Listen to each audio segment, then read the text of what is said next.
परमेश्वर कबीर जी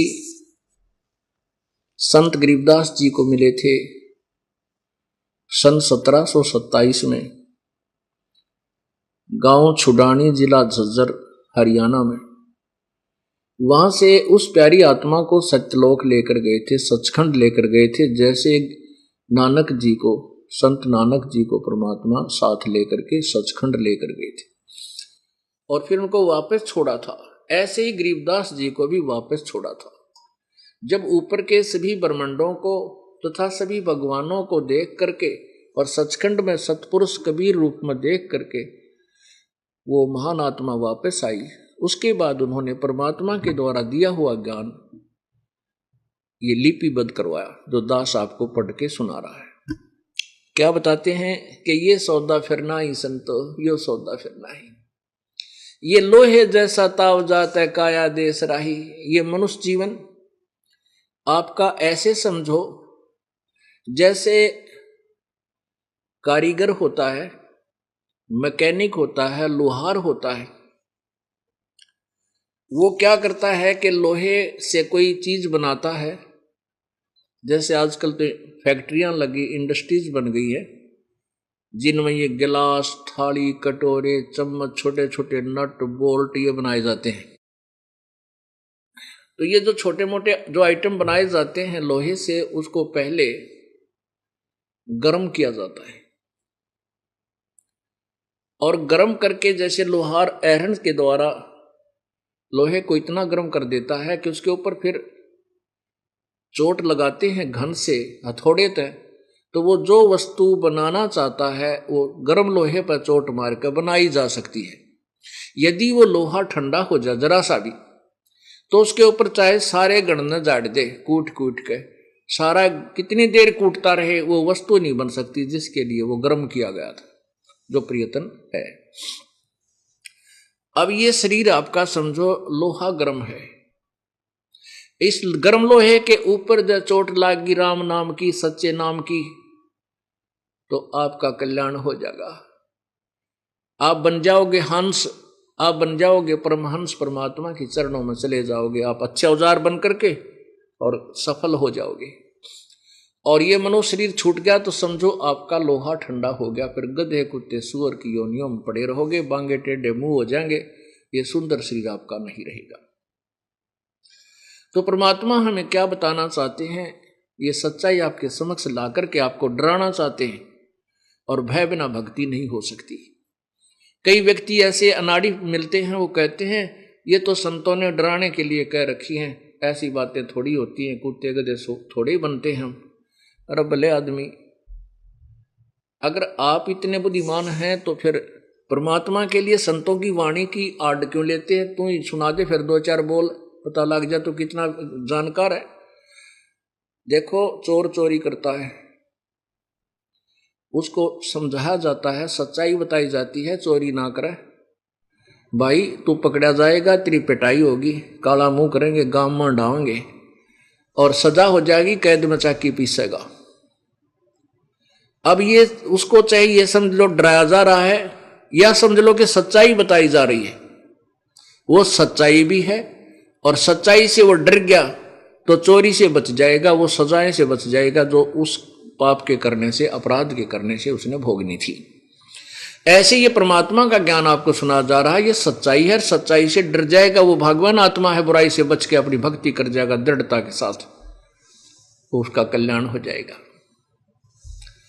कहते हैं लोहे जैसा ताव जात ये काया देश राही, ये सौदा फिरना ही संतो, यो सौदा फिरना ही।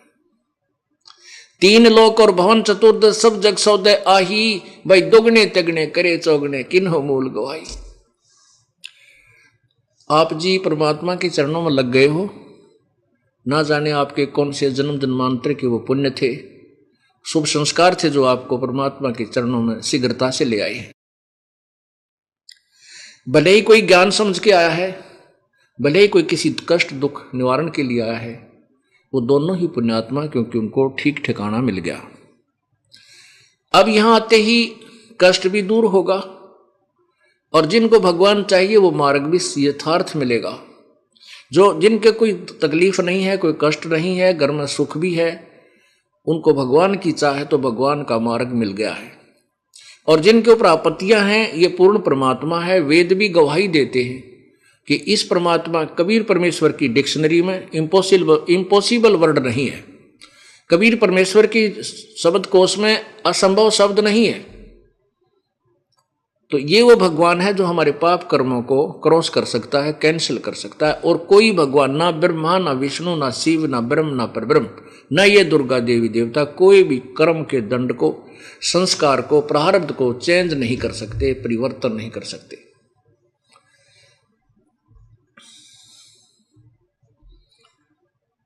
मासा घटे न तिल बदे, विदना लिखे जो लेख, सच्चा सतगुरु मेट कर ऊपर मार दे मेख। फॉर एवर खत्म कर दे, मेख मार देना, फॉर एवर सदा के लिए उनको नष्ट कर देता है। जब ही सतनाम हृदय धरो, भयो पाप को नासी, जैसे चिंगारी अग्नि की भाई पड़े पुराने घासे। कबीर परमात्मा का वो सच्चा नाम ऐसे आपके पापों को फूंक देगा, जला डालेगा, नष्ट कर देगा, सभा कर देगा, जैसे सूखा घास, पुराना घास, और चाहे 100 क्विंटल, 1000 करोड़ क्विंटल पड़ा हो और उसमें एक माचिस की सीख लगा दे तिल्ली, वो सारे को जलाकर सभा कर देगी। आवेगी तेज हवा, उस राख को इधर उधर फेंक कर उस स्थान को बिल्कुल साफ कर देगी। तो ऐसे ही परमात्मा का जो सच्चा नाम है, जो आपको प्राप्त हो गया है, जिसको सत्यनाम कहते हैं। हृदय, जब ही सत्यनाम हृदय धरो, हृदय धरण का मतलब है सच्ची श्रद्धा से, तड़फ के साथ जब इसका जाप शुरू हो जाएगा, उसी समय आपके जन्म जन्मांतर के पाप कर्मों का जो है नाश होना प्रारंभ हो जाएगा, आग लगनी शुरू हो जाएगी। अब क्या बताते हैं, आप परमात्मा के चरणों में आ रहे हैं, आप अपने मनुष्य जीवन के सौदे को दुगना तिगना चौगुना कर रहे हो।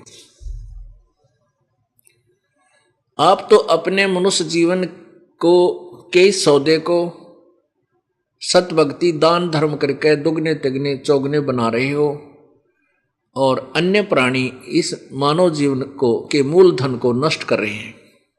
कौन कर रहे हैं? जो भक्ति बिल्कुल नहीं करते, शराब मांस तमाकू आदि का प्रयोग करते हैं, और साथ में केवल धन जोड़ने की ही विधि पर दिन रात विचार करते रहते हैं। प्रभु की तरफ उनका कोई लगाव नहीं है वो। और दूसरे वो प्राणी हैं जो परमात्मा की तरफ में, संत की तलाश में है। जहां भी उनको कहीं संत के बारे में सुनाई देता है वहीं भाग लेते हैं, क्योंकि वो है तो पुण्यात्मा पिछले जन्म जन्मांतर की। लेकिन उनको दिशा ठीक ना मिलने से वो उन नकली संतों को परम संत परम धनी मानकर उनके पास बैठकर अपना जीवन नष्ट कर रहे हैं। वो भी अपने मूल धन को बर्बाद कर रहे हैं, उनको कोई लाभ नहीं हो रहा।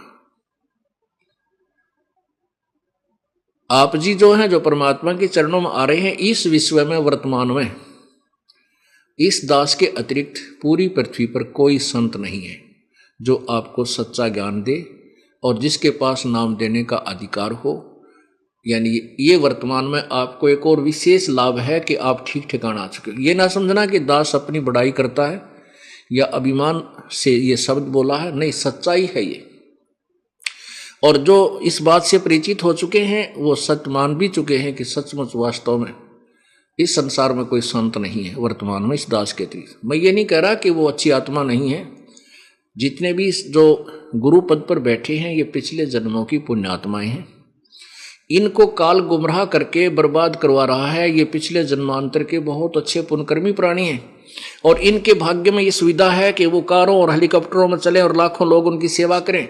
यदि ये संत राजनीति में आ जाए तो वहां भी इनके ऐसे ही डूंडा पाटेगा, या कोई मंत्री महामंत्री बन जाएंगे, मुख्यमंत्री बन सकते हैं, क्योंकि काल ने इनकी मलाई इनके आगे डाल देनी है। ये खंडाओ, खो, खाओ, लात मारो, किसी तरह बर्बाद करो, पूर्ण कर्मों को इनके समक्ष रख देता है। अवश्य देगा, ना चाहते हुए भी देगा। लेकिन ये प्राणी अपने पूर्व जन्म के इस मूल धन को नष्ट करके अंत में ये कति खाली होकर जाएंगे और नरक के अंदर डाल दिए जाएंगे, वह कोई नहीं पूछेगा इनको। तो दास ये नहीं कह रहा कि वो बुरी आत्माएं हैं या उनके पास जो अनुयायी हैं वो बुरे हैं, नहीं, अच्छी आत्माएं हैं, परमात्मा की चाह है, लेकिन वो गलत आदमी के फंस गए। जैसे पतंगा होता है, ये रात्रि के समय दीपक जलता है और दीपक के ऊपर ये छोटे छोटे पतंगे, जानवर, ये उड़ने वाले मच्छर, मक्खी, पंखों वाली मक्खी उसके ऊपर जा पहुंच जाती है। उसको अच्छा, क्योंकि वो चमकता दिखाई देता है, उनको लगता है कि बहुत ही कोई अच्छी वस्तु है, और उसके ऊपर जाके चिपक जाते हैं, चिपकते मर जाते हैं। ऐसे ही ये संत बहुत ही अच्छे साधु दिखाई देते हैं, महात्मा दिखाई देते हैं, संत दिखाई देते हैं, लेकिन ये काल के वो दीपक की तरह है जिनके ये अनुयायी इनके चिपके हुए सारे मरेंगे, मरेंगे मीन अपना जीवन नष्ट कर जाएंगे। अब देखो ये दास अपने हिसाब लगाता है कि जब पहले भक्ति भी हम करते थे, हनुमान जी का पुजारी था ये दास, रामकृष्ण जी का नाम लेते ही आंखों में आंसू आ जाते थे, इतना प्यार था इन देवताओं से, क्योंकि हमारे अंदर चाह थी भगवान की, हम भगवान के बिना नहीं रह सकते, जो पूर्व जन्म में मनुष्य थे और पूर्व जन्म में भक्ति करते थे, उनको परमात्मा के बिना चैन नहीं आ सकता। भले ही उन्होंने अपने जैसे भी यथा परंपरागत जो साधना का पता चला है, उसने कोई ना कोई परमात्मा का सहारा ले रखा है, कोई मस्जिद पूज के, कोई गुरुद्वारा माथा टेक के, कोई मंदिर में जाकर, या कोई हनुमान जी का चालीसा पढ़ के, या कोई पाठ की वाणी करके, या गीता जी का पाठ करके अपना संतुष्टि किए बैठा है कि मैं कुछ कर रहा हूं, लेकिन वो कुछ भी नहीं कर रहा, क्योंकि वो शास्त्र विधि को त्याग का मनमाना आचरण है, जिसके विषय में श्रीमद् भगवत गीता अध्याय नंबर 16 के श्लोक 23 में कहा कि जो शास्त्र विधि को त्याग कर मनमाना आचरण, अपनी मनमानी पूजा करते हैं, उनको ना तो कोई सुख हो, ना उनकी गति हो, ना उनका कोई कार्य सिद्ध हो, कोई सिद्धि भी नहीं हो सकती, अर्थात यूजलेस। तो वो साधनाएं हमारी बेकार थी। और अब उसके बाद जब हमें यथार्थ ज्ञान मिला, परमात्मा की भक्ति हम करने लगे, ओहो, ना तो कहीं मन भटकता, ना बकवादों की तरफ जाता, इतनी फुर्सत, इतना समय नहीं छोड़ा परमात्मा ने कि हम कितना और, या तो अपना काम कार्य का जो अपनी रोजी रोटी के लिए उसमें तो विचार विमर्श हमने करने भी पड़ते हैं, समय भी देना पड़ता। उसके तुरंत बाद भाई सुबह के नित्यनेम नहीं हो पाए, वो 108 बार मंत्र नहीं हुए, वो करते हैं, फिर श्वास वाला सिमरन सतनाम उसमें भी सोचते हैं, कुछ देर इसमें भी लगाते हैं, फिर दोपहर के बाद भाई असुर निकंदन रमैणी रहेगी, शाम ने आरती होगी, उसके बाद फिर सोचे शाम का सांस का सुमन कर लेता हूँ। अब कितना ढेर लगा दिया परमात्मा ने हमारे इस धर्म और कर्म का, हम सोच भी नहीं सकते आपके कितने पुण्य प्रतिदिन बन रहे। अब क्या बताना चाहते परमात्मा के 3 लोक और भवन चतुर्दश सब जग सौदय आही, और दुगने तगने किए चौगने किन्हु मूल गवाई। पुण्यात्माओं, जो पैसा हम पहला बर्बाद किया करते थे, कोई गुटी ला के रिश्तेदार आ गया, उसकी सबसे पहली शोभा हम दारू की बोतल ले आ करते, जब वो राजी हुआ करता कि मेरी कुछ सेवा पानी बनी, वो पैसा वह उसके भी कर्म बिगाड़ते, अपने भी भाव बिगाड़ते, अपने पाप इकट्ठे करते और वो शराब पिलाते। और हमारे यहाँ ऐसी रिवाज थी, नहीं हो भाई जो हुक्का नहीं रखता ना वो घर किसा, वो तेरा गजब है। पाप काल ने तो कति ऐसा जुल्म कर रखा है कि ये जीव अपने कर्म कति पत्थर मार मार के फोड़ ले। जिस घर में हुक्का नहीं ना कहते वो घर किसा भाई।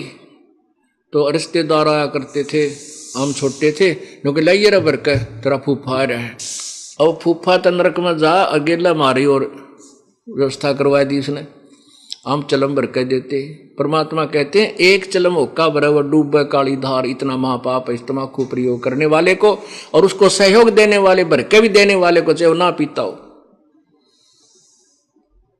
100 नारी जारी करे और सुरापान 100 बार, एक चलम हुक्का भर दे डूबे काली धार। पर द्वारा स्त्री का खोले 70 दिन अंधा हो डोले। सुरापान मदमासा हारी गमन करे भोग पर नारी 70 जन्म कटेंगे शीशम साक्षी साहिब है जगदीशम। यानी एक बार किया हुआ पाप, मदरा पीवे कड़वा पानी और 70 जन्म समान यानी कुत्ते के जाने।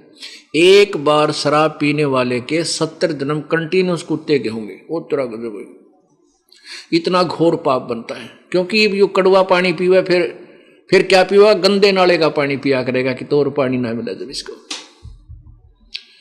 अब एक बार सुरापान करने से कितना दुख 70 जन्म कुत्ते के होंगे। एक बार परस्त्री गमन करने से क्या होगा, 70 जन्म कंटिन्यूस अंधे की योनियां पाओगा।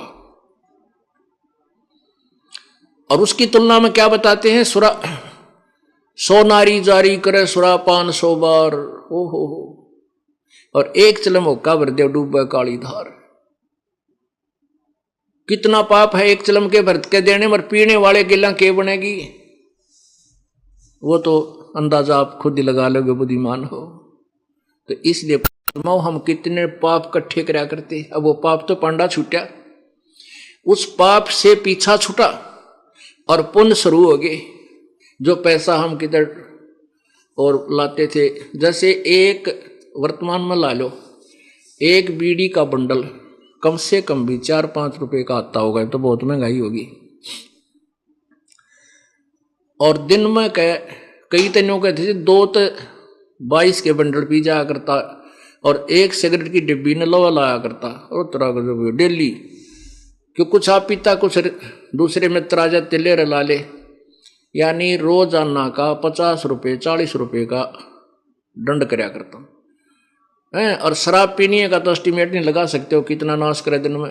एक बार शुरू हो गया था सांझ 500 रुपये की पी जा। तो ऐसे हम धन व्यर्थ करते थे, समय बर्बाद करते थे, कितना ताश खेल कर, सिनेमा देख कर, कितना राजनीति के गप्पे मार के। अब उस समय का हम सदुपयोग करते हैं। बाकी काम तो हम कर ही रहे हैं, अपना जो कर्तव्य कर्म है वो तो हमने करना ही है। उस बचे हुए शेष समय को और बचे हुए उस बर्बाद व्यर्थ जो करते थे उस धन को हम दान करते हैं।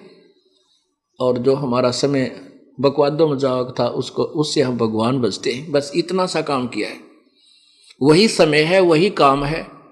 अब इसके अंदर कितना परिवर्तन हो गया, हमारे कितने पुण्य बन गए। आप ये समझ लो कि जो अन्य प्राणी तो नीचे को जा रहे हैं और आप ऊपर को जा रहे हैं।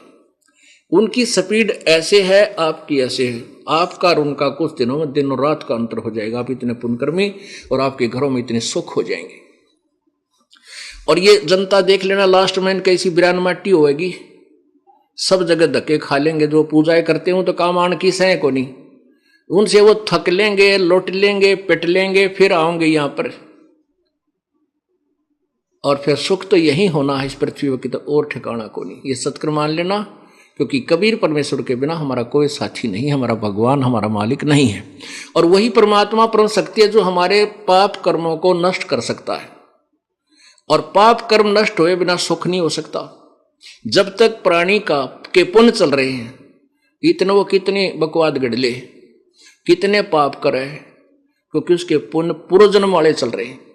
और जिस दिन वो पुण्य समाप्त हो जाएंगे और पापों का जो दौर शुरू होगा, उसकी वाह बिरान माटी होगी, याद रखेगा। बहुत प्रमाण है देने को।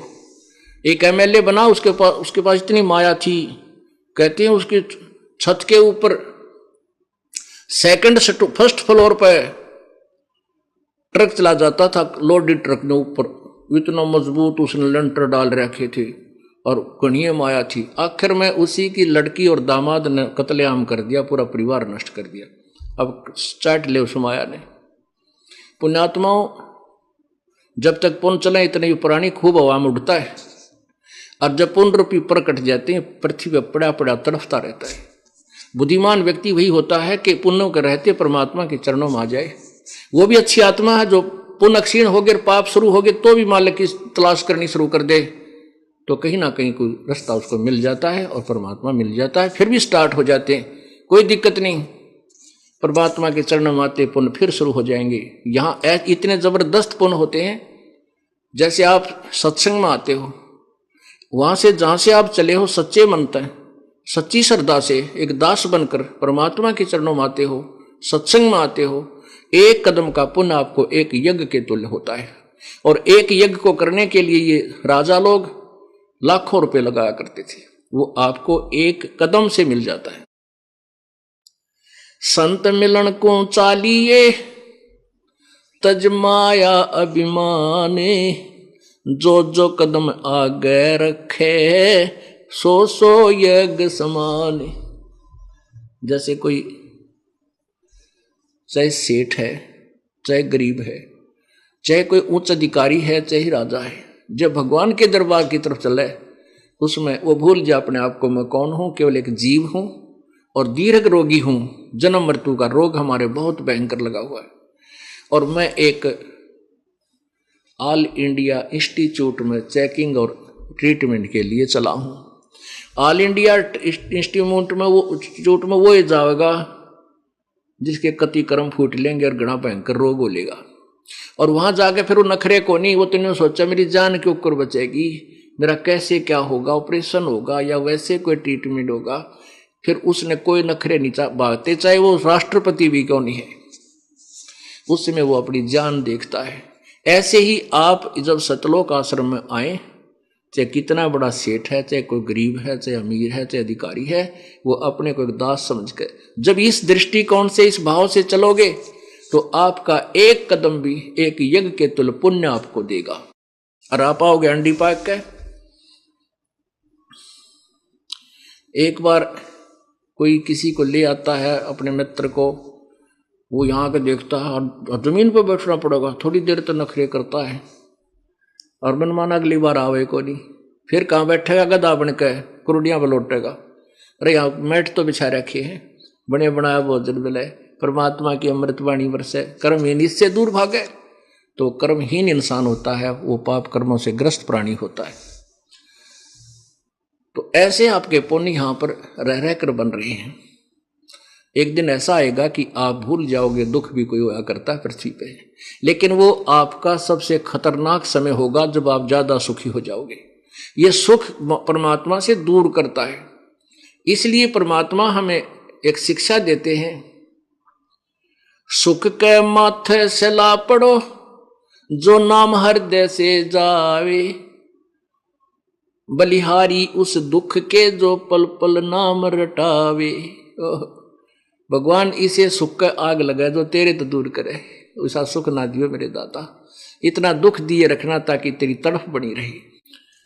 तो इस प्रकार हम संत परमात्मा के चरणों में आकर के अपने पुण्यों का सौदा कर रहे हैं, अपने श्वासों का सौदा कर रहे हैं। आप दुगने तिगने चुगने कर रहे हो, और वो जो परमात्मा के शरण में नहीं आए हैं या गलत जगह साधना भी कर रहे हैं, वो अपने जीवन की मूल पूंजी को नष्ट कर रहे हैं।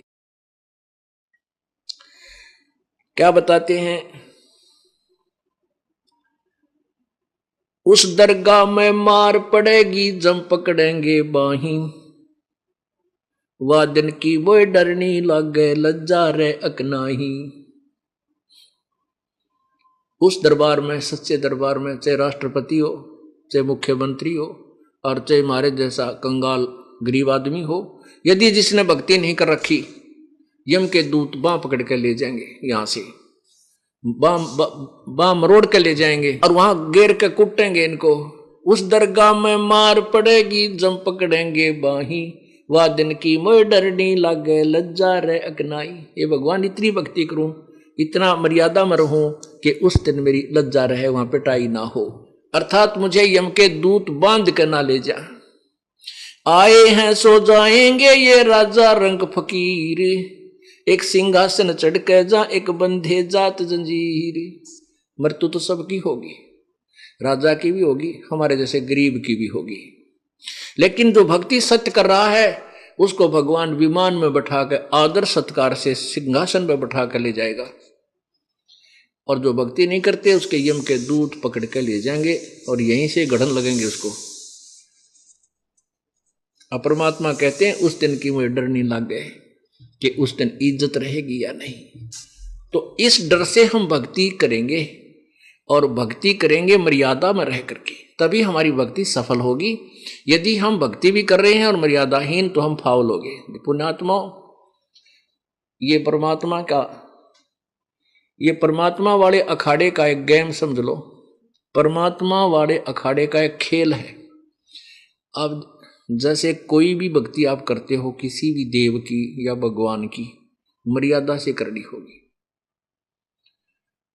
जैसे खेल के कुछ पॉइंट होते, नियम होते हैं, और उनमें वो फाउल हो जाता है, खिलाड़ी उसको तुरंत बाहर कर देते हैं, 1 सेकंड नहीं लगाते। ऐसे ही ये परमात्मा के अखाड़े का खेल है, और इस खेल में जो जरा सा भी फाउल होगा ऑटोमेटिक विसल बजेगी, उसका नाम कट ऑफ हो जाएगा।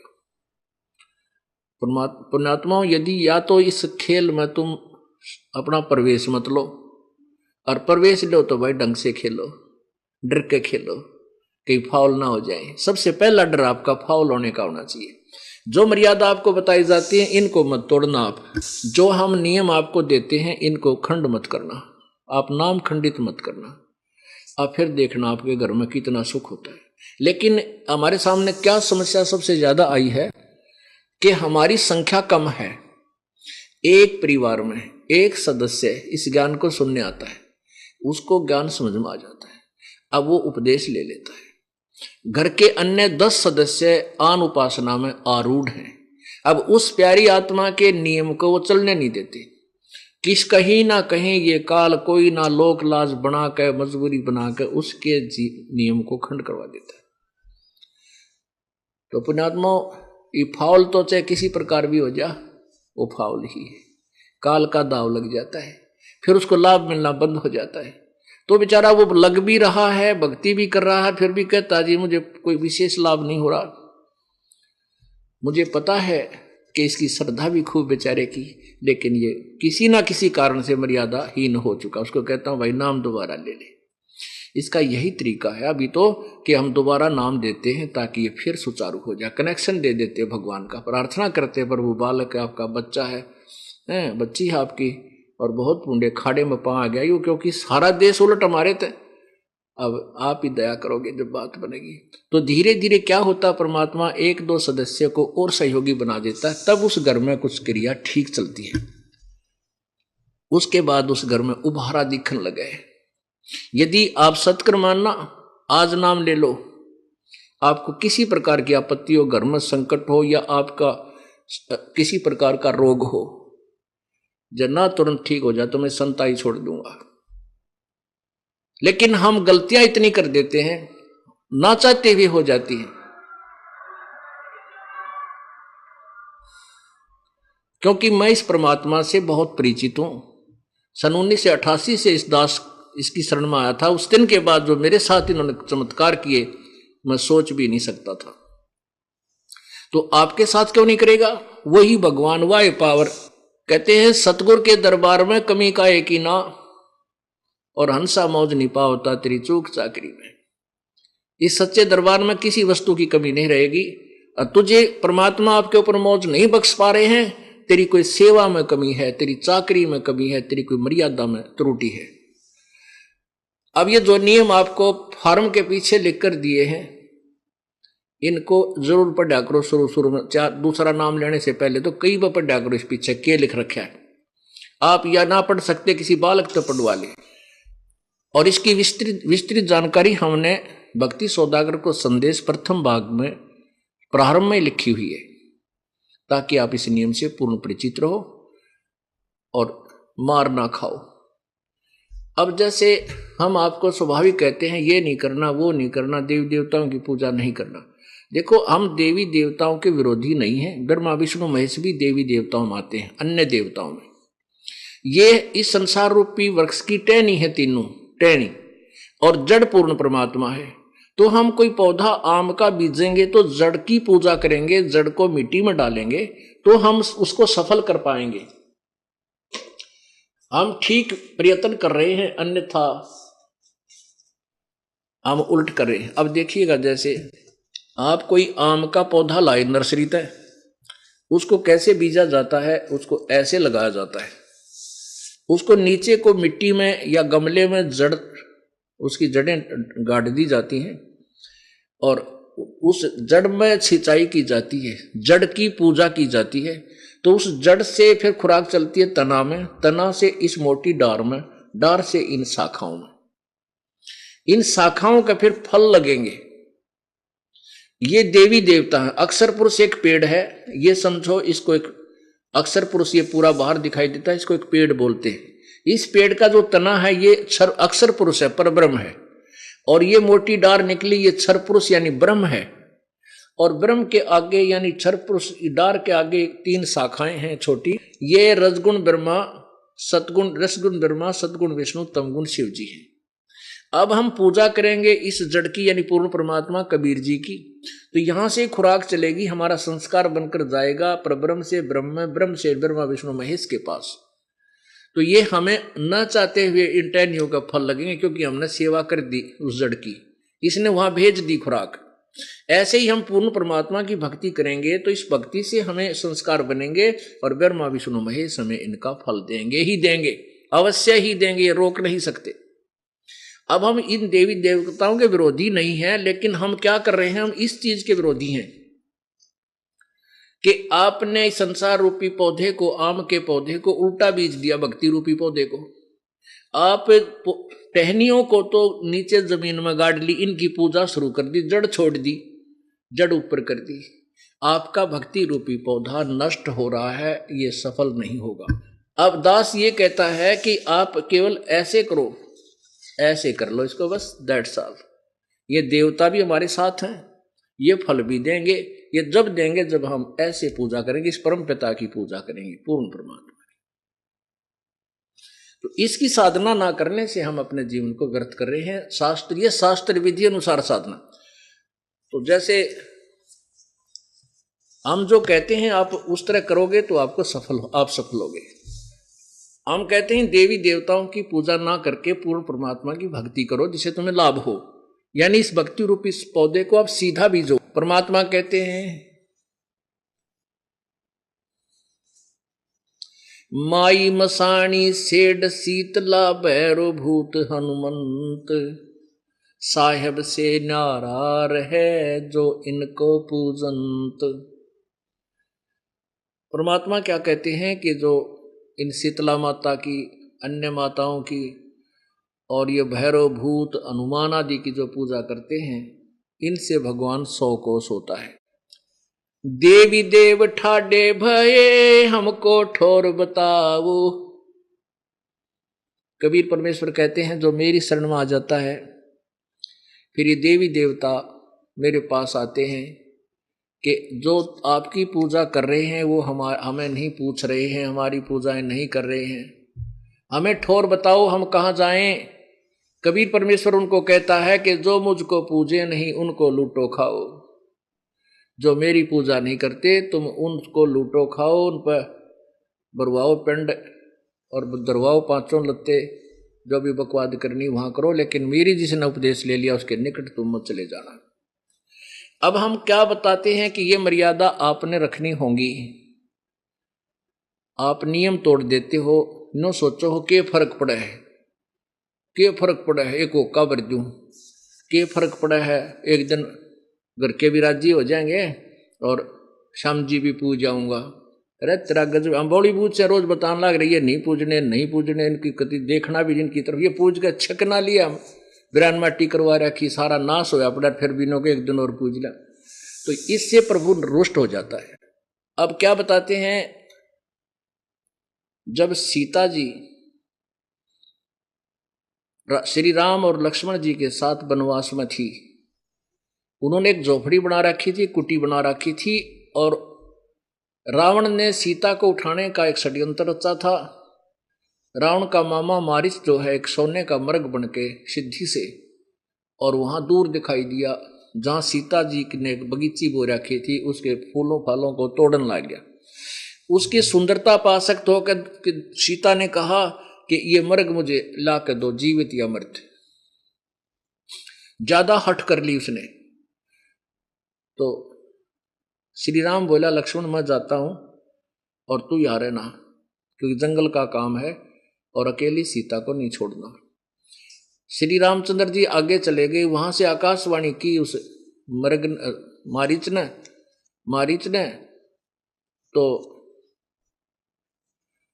कि हाय भाई मर गया, हाय लक्ष्मण मर गया। अब सीता ने सुन लिया बात कि तेरा भाई पर आपत्ति आ गई, तू जा लक्ष्मण। लक्ष्मण बोला मेरा भाई कोई मिट्टी का बना हुआ नहीं है कि मेरे को मार देगा, मेरा भाई नहीं मरा है, ये कोई चाल हो सकती है, तो आप मैं नहीं जाता। सीता ने उलाना दे दिया कि तू चाहे है तेरा भाई मर जा और तू मुझे पत्नी बनाना चाहता, इस तरह के कुछ शब्द बोल दिए। अब वो जति पुरुष था, उस पर बात नहीं सहन हुई, कहने लगी क्या ठीक है मैं जाता हूं। और उसने एक चारों तरफ एक रेखा खींच दी उसको टिया के कि ठीक है इस रेखा से बाहर मत जाना, नहीं इसके अंदर रहना, तेरे पर कोई आपत्ति नहीं आएगी। सीता बोली ठीक है तू जल्दी जा, मैं नहीं जाऊंगी इस तो बाहर। इतने में रावण एक साधु का रूप बना करके आया और सीधा आ रहा है कि माई आटा दे। सीता आटा लेकर चली कि लो जी आ जाओ ले जाओ। उस रेखा से इधर खड़ी थी 2-4 फुट। रावण आगे को चला उसको उठाने के लिए कि उठा लाता हूं इसको फटाफट, बाहर तो आ गई है ये। तो जो ही उस रेखा के निकट आया तो रावण एकदम उल्टा हुआ, क्योंकि उसके अंदर से अग्नि की लपट निकली। रावण एकदम पीछे हो गया। अब रावण ने कहा कि यदि तूने आटा देना है तो माई बाहर आकर दे दे, नहीं तो मैं तुझे श्राप दे दूंगा और न्यू कर दूंगा। तो मुझे मारना चाहते थे, ये क्या तुमने जंतर मंतर कर रखा। अब सीता ने सोचा के फर्क पड़ा है, साधु तो है, ले इसको दे आती हूं आटा, फिर आ जाऊंगी वापस। अब जो ही उसने रेखा से बाहर दूसरा कदम रखा था, उठा ली कंधे पे और लेकर भाग गया। अब क्या दुर्गति हुई सीता की, आप भी ब्राह्मण माटी करवाई गेला, रामचंद्र और लक्ष्मण की लाखों लोग मरवा दिए उसे एक नादानी के कारण। तो पुण्यात्माओं, ये जो मर्यादा है इस काल के लोक में, तो आपने भक्ति करनी है या लक्ष्मण के सी रेखा समझ लेना। इसने पार करते ही काल तुम्हारा जो बक्कल तार देगा और भगवान से सैकड़ों दूर ले जाएगा। बहुत लंबी कहानी बन जाएगी। या तो लगो मत इस मार्ग पे, हमने कोई आवश्यकता नहीं यहाँ पर मर्यादाहीन प्राणियों, क्योंकि उनको नुकसान होंगे। फिर हमारी जो भगवान का जो है फिर महिमा कम बताने के हैं। उड़ नाम ले रहा था, उसका क्या फायदा हुआ, देखो वो एक्सीडेंट में मर गया। यहाँ आने वाले प्राणी का कांटा भी नहीं लग सकता, मैं गारंटी देता हूं, यदि वो मर्यादा नहीं तोड़ता और सतभक्ति करता है तो। लेकिन हम अपनी गलती से नुकसान करते हैं और भगवान को भी बदनाम करते हैं। परमात्मा कहते हैं 100 वर्ष सतगुरु की पूजा, एक दिन आन उपासी, वो अपराधी आत्मा बाई पड़े काल की फांसी। 100 वर्ष ये पूजा कर लो मालिक की, ठीक आपको पुण्य हो रहा है, और एक दिन आन उपासना कर लो, वो अपराधी आत्मा फिर पड़े काल की फांसी। और तरह का जब बता, इतने भयंकर विष को हम क्यों खाएं। हमने 1 क्विंटल हलवा बना रखा है और उसमें 100 ग्राम टट्टी डाल दे, बता क्या फायदा उस बनाने का, तो बर्बाद कर डाला। तो ऐसी नालायकी कौन करेगा, शराबी। तो इस मार्ग में आन उपासना यानी जो हमने बताई उसके अतिरिक्त जो पूजा तुम करते हो, मनमाना आचरण करते हो, वो इसमें विष का काम करेगा।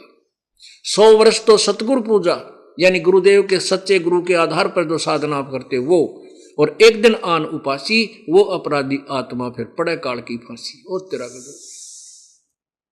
आप क्या बताना चाहते हैं परमात्मा। नर नारायण देही पाके, उस दरगाह में मार पड़ेगी जम पकड़ेंगे बाही, वादन की मोय डरनी लगे लज्जा रे अकनाही।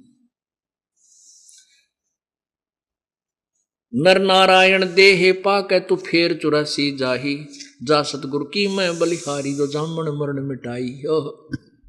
के ये इतना सुंदर शरीर नर नारायण, नारायण यानी भगवान, और नर आप स्त्री पुरुष का चोला मानव शरीर कहलाता है। कि नर उस परमात्मा जैसा शरीर पाकर, नर नारायण दे ही पाकर, परमात्मा भी हमारे जैसा है, हमरे ही उनिहार है, हमारा सिरजनहार। अभी तक हमने निराकार है, निराकार की गाटा जोड़ रखा था। भगवान तो वहां सतलोक में प्रकाश ही प्रकाश है, चेतन ही चेतन है। हम टिंडे लेंगे जहां भगवान ने कोई नहीं, प्रकाश से प्रकाश, प्रकाश है सूरज का देख लें दिन में, और बैटरी चसा लेंगे देखना आती है बहुत प्रकाश है। तो हमने तो भगवान की तलाश है, भगवान साकार है, मनुष्य सदृश्य है, अंतर इतना है कि उनके शरीर का जो तेज नूर शक्ति वो हमारे से असंख्य गुना ज्यादा है। हमारा भी वहां पर नूरी शरीर है, ऐसा ही वह माहौल है, ऐसा ही सृष्टि है, सब कुछ ऐसा ही है। लेकिन यहाँ मिट्टी का है, समझो 5 तत्वों से बना हुआ, वहां नूरी शरीर है, वहां का सोने का समझो शरीर है, वो नष्ट नहीं होता। कहते नर नारायण देहि पाके, तो फिर 84 जा, इतना सुंदर शरीर जिसमें बुद्धि दी भगवान ने, सुंदर आहार दे रखा, गर्मी सर्दी से बचने के लिए मकान बना ले, झोंपड़ी डाल ले, हैं, अपनी भक्ति कर भाई, इन आपदाओं से बचने के लिए आपको बुद्धि दी है प्रभु ने कि कुछ व्यवस्था कर ले, समय पर आहार मिल जाता है, कोई शरीर में दुख होता है तो उसका ट्रीटमेंट करवाया जा सकता है, फिर कुछ दिन भक्ति करने के बाद आपके सारे दुख वैसे ही नष्ट होने लग जाएंगे, आपदा आएंगी नहीं। जब लग हंसा हमरी आना, काड़ लगे ना तेरा बाणा।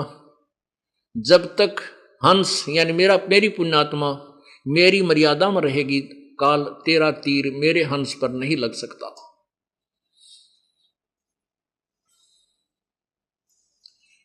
तो हमने इस भगवान की मर्यादा को नहीं तोड़ना है। भक्ति कम ज्यादा वो स्वीकार हो जाएगी, उसमें इतना होगा कि एक जन्म बढ़ सकता है, और मर्यादाहीन प्राणी का तो कितने ठिकाना को ना। लेकिन अब हम समझदार हो गए, कम क्यों करेंगे, हम खूब करेंगे। और क्या करेंगे, समझ दिखाई दे जाएगा कि क्या मांगू कुछ थिर ना रही, देखो तो नैन चला जग जाई, 1 लख पूत 1.25 लाख नाती, उस रावण का कोई दीवान बाती। हम क्या मांगेंगे भगवान के दरबार में, एक प्लाट मिला भगवान, कोई प्लाट है तेनों के परमात्मा एक मकान बन जाए, कोई बात ना, ये तो परमात्मा यहाँ तो आपको फ्री में मिलेंगे ये वस्तु। तो किसी के संतान नहीं है वो संतान मांग लेता है, किसी के पुत्र नहीं है पुत्र मांगने आता है, और निर्धन धन मांग लेता है। परमात्मा जब आपको ज्ञान हो जाएगा, परमात्मा कहेंगे भाई आपको ज्ञान हो जाएगा कि के मांगू कुछ स्थिर ना रहाई, देखत नैन चला जग जाई। आंखों के सामने दुनिया जा रही है, करोड़पति अरबपति ना जाने कितने एक्सीडेंट के अंदर मृत्यु होकर के और वहीं समाप्त हो जाते हैं, वो धरा रह जाता सारा धन। तो ये ज्ञान हमें सत्संग से हो जाएगा, इस सत्संग से। ये सत्संग है जो आपको सुनाया जा रहा है, बाकी इस पृथ्वी पर कोई सत्संग नहीं है। आप इसको चाहे सत्य मानना या इस दास का अभिमान मानना, ये आपकी अपनी सोच होगी, लेकिन अभिमान नहीं, ये सच्चाई बता रहा हूं, सत्संग नहीं है कहीं पर भी। उआबाई बकते हैं, आपको दिखाएंगे इन महापुरुषों के सोच विचार, कह का भी नहीं पता इनको भगवान के बारे में, और करोड़ों लोगों को वो गुमराह किए बैठे। तो आपको जब ज्ञान हो जाएगा, आप क्या मांगोगे फिर। एक समय ये दास पंजाब के अंदर सत्संग करने जाता था, जब हमारे गुरुजी सतलोक चले गए थे, उसके बाद वहां की संगत की प्रार्थना से एक संडे, सेकंड संडे हम वहां सत्संग करने जाते थे। वहां कहाँ, तलवंडी भाई जिला फिरोजपुर में हमारे गुरुदेव का एक आश्रम है। तो हम संडे को सत्संग करने जाते थे, हम शनिवार को पहुंच जाते थे या संडे को रात को वहां पहुंच जाते थे किसी प्रकार। तो वहां एक हमारे गुरुदेव के जो शिष्य थे, उनका कोई रिलेटिव आया था, वहां को बुढ़िया मर गई थी, उसके लिए वो आए थे शुक्रवार को, बुढ़िया के जो ना शोक व्यक्त करने। तो हमारे उन सेवकों ने कहा कि आप रुक जाओ, आज शनिवार है, क्यों शनिवार को 12-1 बजे ही चलने लगे, 2-3 बजे से, आप यहाँ आज रुको, कल सत्संग सुनकर चले जाना। उन्होंने कहा कि नहीं, हमने चंडीगढ़ पहुंचना है और वहां एक पार्टी आवेगी, उस पार्टी से हमारा एक अनुबंध होना है, कंट्रैक्ट होना है, जिसमें मुझे 5 लाख रुपए का बेनिफिट होगा, और वो 1 बजे आएगी कल। उसके आने से पहले उनकी खातिर के लिए, उनके सेवा के लिए कुछ व्यवस्था करनी है। वो हमारे भक्तों ने बाद में बता रहे थे ये घटना जो मैं दास को आपको बता रहा हूँ। तो उन्होंने कहते हैं हमने उनको बहुत कहा आप आज रुक जाओ, रात तो काटनी है, सुबह 9 बजे 10 सत्संग शुरू होगा, 11 बजे 10:30 बजे समाप्त हो जाता है, आप आहार करके चले जाओगे तो भी 2 बजे तक पहुंच जाओगे, 1 घंटे में क्या बिजली पड़े। वो नहीं माने कति, बोले आपको क्या पता, आप तो अपनी मार रहे हो, मेरा बहुत नुकसान हो जाएगा। वो चल पड़े, शाम न चले थे, वहाँ अम्बाले के पास आकर के एक बजरी से भरा हुआ ट्रक खड़ा था जिसके पिछले व्हील काट रखे थे और जैक ला रखा था। अब 4 सदस्य थे घर में, चारों के चारों, वो खुद चला रहा था, उसकी पत्नी थी, 2, एक बेटा एक बेटी थी। वो फुल स्पीड से मारुति कार थी, उस ट्रक के नीचे जा घुसी। वो जैक भी हट गया, पूरा लोडेड ट्रक उस मारुति कार के। प्रथम तो एक्सीडेंट ट्रक में मर गए होंगे वह, बाकी रही खई कसर उसने, और ट्रक पड़ गया ऊपर, चारों के चारों वहीं कचूमर निकल गया। अब चाट ले उस 5 लाख रुपया ने, सर पे धर कर नाच ले। अब परमात्मा कहते हैं राम नाम कड़ुआ लाग गए, मीठे लाग गए दाम, और दुविधा में दोनों गए, माया मिली ना राम।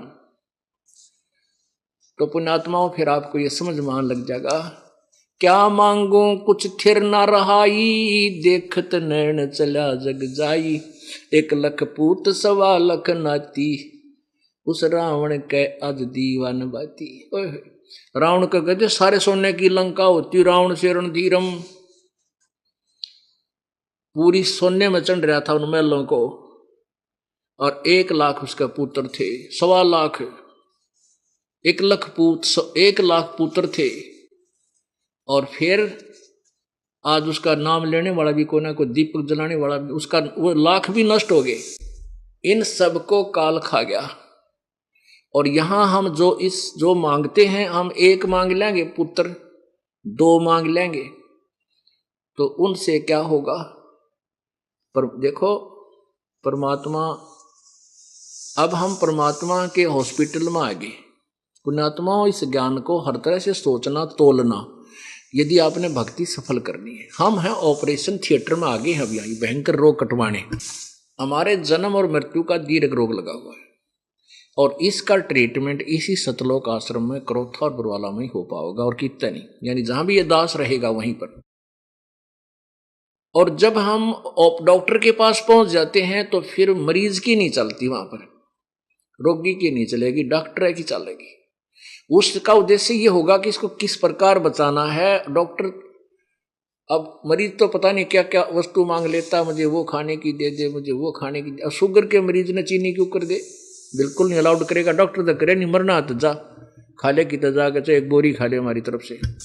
तो आप यहाँ उद्देश्य ये ले, पहले तो आओगे रोग कटवान, कोई बात ना, 1-2 दुखता आपके परमात्मा अपने कोटे दूर करेगा।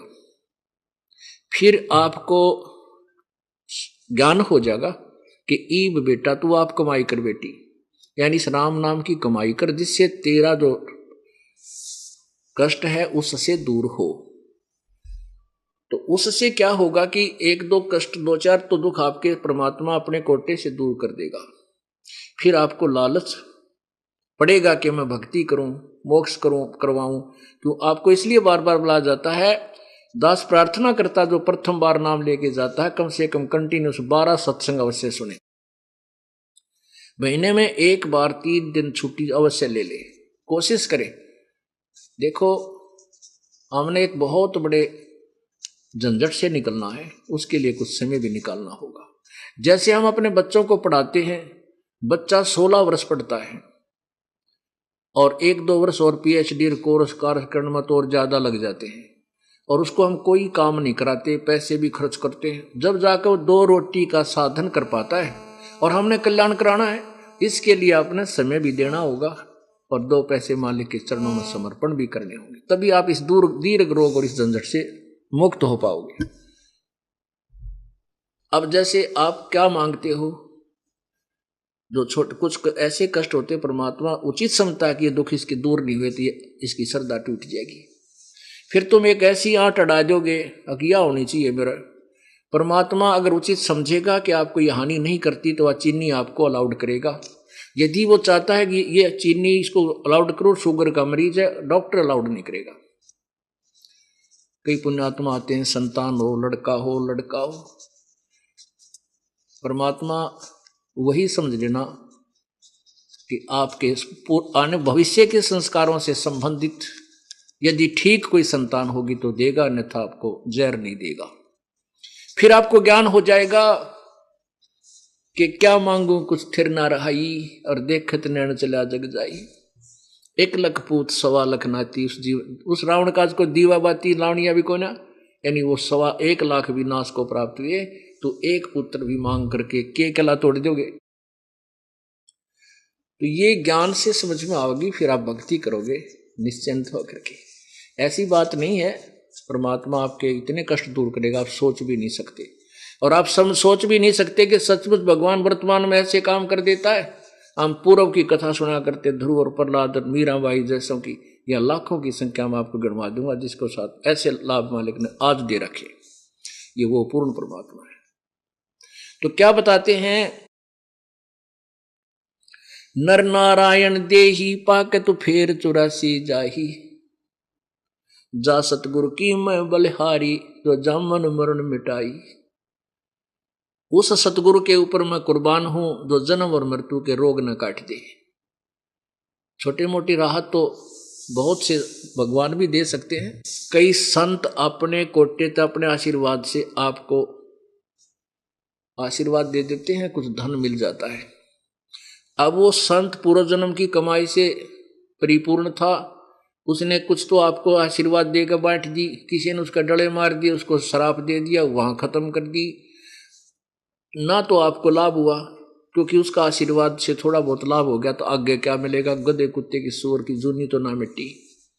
इस परमात्मा की शरण माने के बाद आपको संसारिक सुख औरों से अधिक मिलेंगे, लेकिन मिलेंगे उतने जितने आपके लिए लाभदायक होंगे, आपके हानिकारक होंगे। परमात्मा आपको इतना धन नहीं देगा। जो ये माया आपकी गले की फांसी बन जाएगी, इतनी माया मालिक आपको नहीं देना चाहेगा जो आपको ही डबो दे।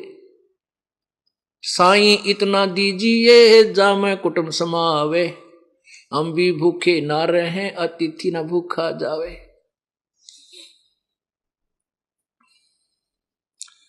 कि परमात्मा इतना दीजिए जिसमें हमारा परिवार का गुजारा हो जाए, हमने भी समय पर रोटी मिल जाए, कोई अतिथि आ जाए वो भी छक के भोजन पास के, अर्थात हमारा निर्वाह हो, इतना देते रहना, अधिक की आवश्यकता नहीं।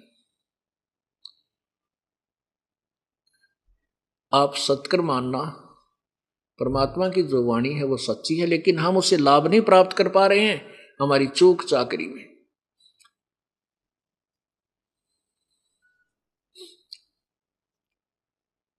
अब क्या बताते हैं,